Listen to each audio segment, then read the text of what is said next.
আপনাদের আমরা মাঠে দেখাচ্ছি মরিচের দুই পাশে যে ড্রেন থাকে, দুই পাশে মাঝখানে যেভাবে সুন্দরভাবে একটা ড্রেন তৈরি। আসসালামু আলাইকুম। ওয়ালাইকুম আসসালাম। আপনি মরিচ বাড়িতে কি করতেছেন আসলে এখানে?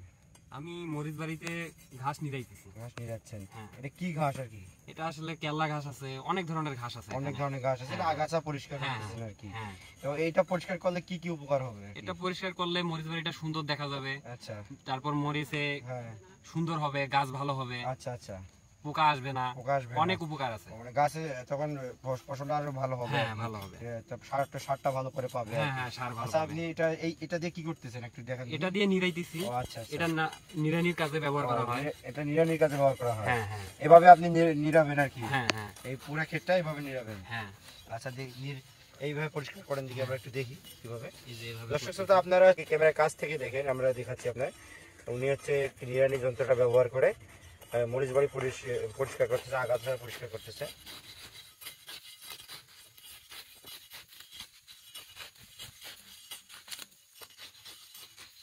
এই আগাছা পরিষ্কার করার পর আপনি কি এখন সার দিবেন আলাদা? হ্যাঁ, সার দিব, তারপর হচ্ছে কীটনাশক প্রয়োগ করব। আচ্ছা। এখানে এই যে দেখা যাচ্ছে বাবরি আসছে, বাবরি ওষুধ দেওয়া লাগবে, আবার পচাড়ির ওষুধ দেওয়া লাগবে। বাবরি যেটা পাতা মোড়ানো, পাতা মোড়ানো, এটা আসলে পোকার কারণে হয়। এটা লাল মাকড় আছে, লাল মাকড় পোকার কারণে এই ওষুধটা হয়, বাবরি। এটাকে বাবরি বলা হয়। আপনারা কি ওষুধ ব্যবহার করবেন এই বাবরির জন্য? এটার জন্য অনেকে অনেক ওষুধ প্রয়োগ করে, কেউ ভার্টিমেক দেয়, কেউ লিকার দেয়। আসলে এখানে কীটনাশকের দোকানে গেলে ওরা বিভিন্ন মানে কোম্পানি থাকে না, মানে এক একজন এক এক কোম্পানির ওষুধ প্রয়োগ করে। আচ্ছা, তাহলে এখানে আমি সাধারণত এই ভার্টিমেক দেই, আবার লিকার দেই। আচ্ছা, এগুলা দিলে আসলে বাবরি কাটে। তারপর আসলে আমার মরিচ বাড়িটা সুবিধা হয়নি, কারণ ন্যায্য মূল্য নাই তো। আচ্ছা, মরিচের দাম কিছুদিন আগে ছিল না, এই জন্য আমি যত্ন নিই নেই।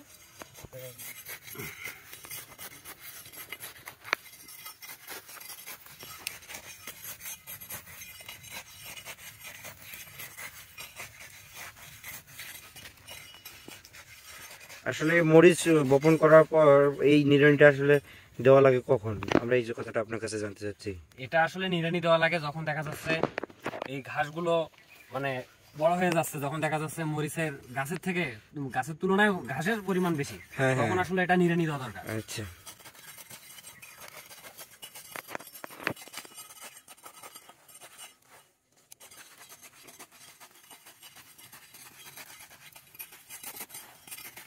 এইভাবে আগাছা পরিষ্কার করা যায় নাকি? হ্যাঁ হ্যাঁ।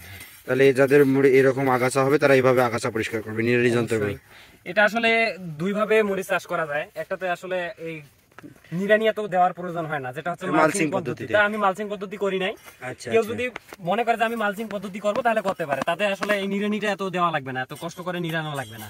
আচ্ছা, আমরা এখন আপনারা দেখেন মরিচ ক্ষেত নিড়ানি দেওয়ার পর হচ্ছে আপনারা এইভাবে মাটি কাটে, আপনারা মাটি কাটাতে দেখেন এই যে ড্রেন করে দিচ্ছে যেন পানি নিষ্কাশন ব্যবস্থা ভালো হয়, পানি দিতে ভালো হয়। এটা আমরা আপনাদের কাছ থেকেই দেখাবো, আপনারা কাছ থেকে একটু এসে দেখেন।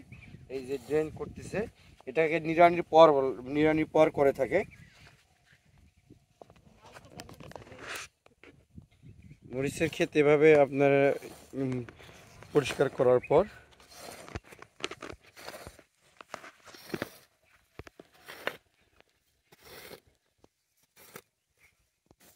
আপনাদের আমরা মাটি কাটা দেখাচ্ছি।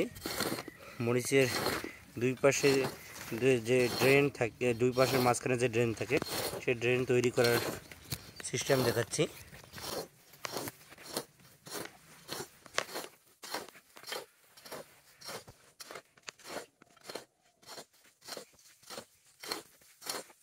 গাড়ার কিছুদিন পর যদি আগাছা হয়, আগাছা পরিষ্কার করার পর এভাবে সুন্দর করে ড্রেনটা তার পানি নিষ্কাশনের ব্যবস্থার জন্য তৈরি করে দেওয়া হয় এবং এভাবে মরিচ বাড়িতে পানি দেওয়া হয়।